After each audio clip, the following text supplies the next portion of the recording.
अस्सलाम वालेकुम। छोटे से किचन में एक नई वीडियो के साथ मैं हूं अरसलान नसीर, आपकी खिदमत में हाजिर हूं। काफ़ी दिनों बाद वीडियो अपलोड कर रहे हैं, तो सबसे पहले तो तमाम मुसलमानों को रमज़ान की बहुत ज़्यादा मुबारकबाद। और ये महीना, इसमें रहमतों और बरकतों का महीना है, तो दुआ है कि अल्लाह ताला हम सब को रहमतें और बरकतें लूटने की तौफीक अता फरमाए। तो रमज़ान का जैसा कि महीना है, तो इसमें खाने बहुत ज़्यादा अहम हो जाते हैं इबादत के साथ।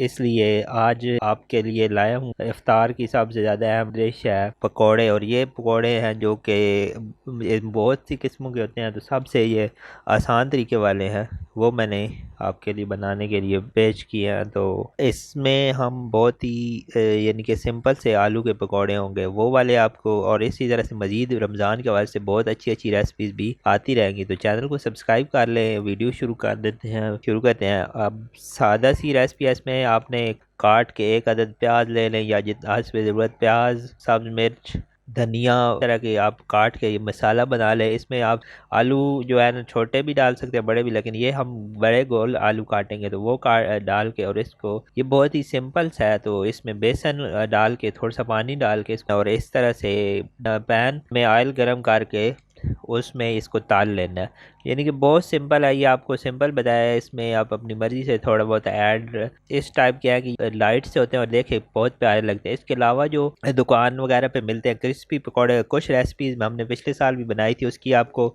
लिंक यहाँ पे मिल जाएगा ऊपर। इसके अलावा हम नई तरीके से अभी आपको बताएंगे आसान, और ताकि वो क्रिस्पी कैसे बनते हैं। लेकिन ये जो है सिंपल पकौड़े थे, इसकी रेसिपी आपसे शेयर कर दी है। तो माजरत के साथ कुछ वीडियोस अपलोड नहीं कर सका पिछले दिनों कुछ मसरूफियत की वजह से। तो वीडियो देखने का शुक्रिया। चैनल को सब्सक्राइब करना ना भूलिएगा। वीडियो को लाइक कर दें, शेयर करें। इजाज़त दीजिए, अल्लाह हाफिज़।